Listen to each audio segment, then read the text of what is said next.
The IISP 2015 Member Survey has been released today. What are the key findings from that report? We studied a number of areas within the membership survey around how we as an institute were doing and what members wanted from us. But we also tried to cover some of the industry trends and perceptions and the things that businesses are having to deal with in the security world. And some of the data that came back from that was quite revealing.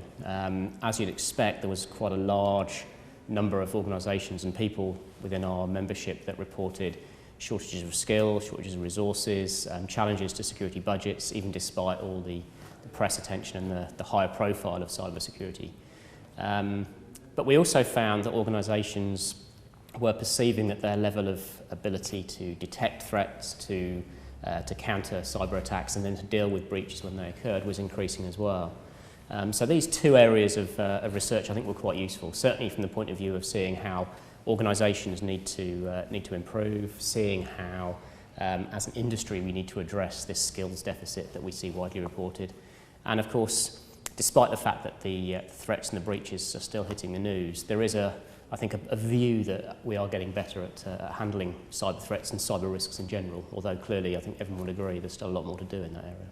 So what exactly do the members want from the Institute?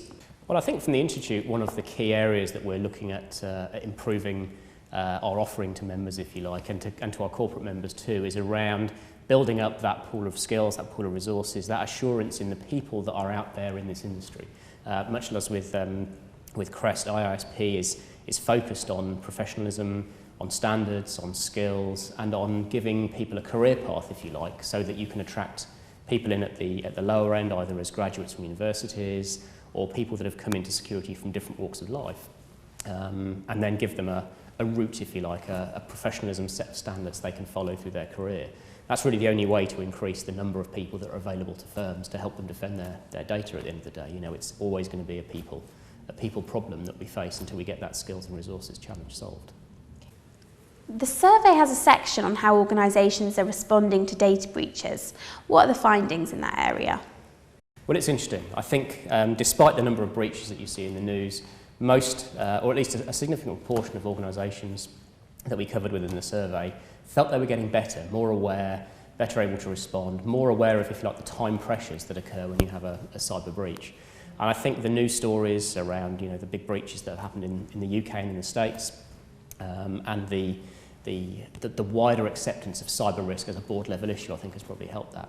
Of course, that improvement is tempered by the fact that the threat landscape and the sophistication of attackers and malware and risks and ransomware is also increasing at a pace as well. So there was definitely a perception that the level of threat was increasing, that the constraints on budgets and skills were still very much there. And so it's almost a contradiction that firms are feeling they're getting better at dealing with cyber risks in terms of detection and response. Of course, the reality is that there are probably, if you look at the breakdown of the data, two camps. There are the people that have got investment in security, where the board do get it, where they've got a team that are able and capable of dealing with both the threat landscape changing and their own business. They will be getting better at cyber response and cyber risk management. And then you have the organisations where budgets are still tight, where they don't have the team in place.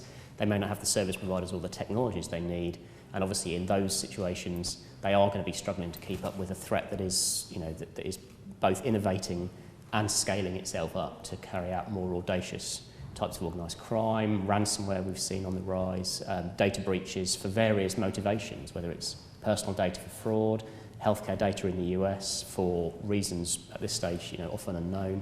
Or in the case of OPM in the US, you know, that was clearly a high-level government data set stolen probably by a high-level government adversary. You know, we may never know, but you know, who else is going to want that kind of level of federal information? So you are, as a firm, up against a very well-funded, well-motivated, well-equipped adversary, and you know, no matter how much budget you spend on security, you probably will still see that asymmetry in the attacker-defender landscape. What's the most interesting thing that you've heard at the conference today? Well, I think you know, certainly within the conference, you know, the fact we have the CREST community, the more technical end of the penetration testing and incident response community, and the IISP, which of course has got a spread across risk management disciplines at a higher level as well. The the interaction of those two communities, I think, is the thing that I always find most interesting at this event, because the very technical end of the industry and the very besuited end, if you like, probably don't mix as much as they should do. And this event is one of the few where I think they do get put into the same room. There are several areas, I think, of technology that are interesting. There's a lot of organisations, not just at the conference today, but in general, talking about things like machine learning and automation and how you optimise that cyber response picture. There are trends like the rise of cyber insurance that, of course, has been quite a big area around the industry for the last few years. You've got the realisation that types of industry like healthcare providers and CNI are increasingly under attack, and every conference you go to, somebody will be talking about the threats to the power distribution systems, the transportation systems, the telecommunication systems, all of these things that we rely on. And they may not carry our data, but they certainly power our home appliances and our computers and our broadband connections. So there's certainly some common themes, and we do have the advantage here today of having that very deep technical knowledge from the penetration testing, the CREST membership community, and the wider risk awareness that you get from people that are responding to incidents, that are defining policy, that are doing crisis communications and crisis management planning for boards at a very strategic level around cyber. So that joining together of the breadth of the community, I think, is probably the most interesting thing, whichever streams you go to, whichever talks you happen to attend. Great. And finally, Piers, how can people access the report? Well, the report was published today, so if you're at the conference, you can pick up a paper copy, which I've got here. It's nice and readable and clear.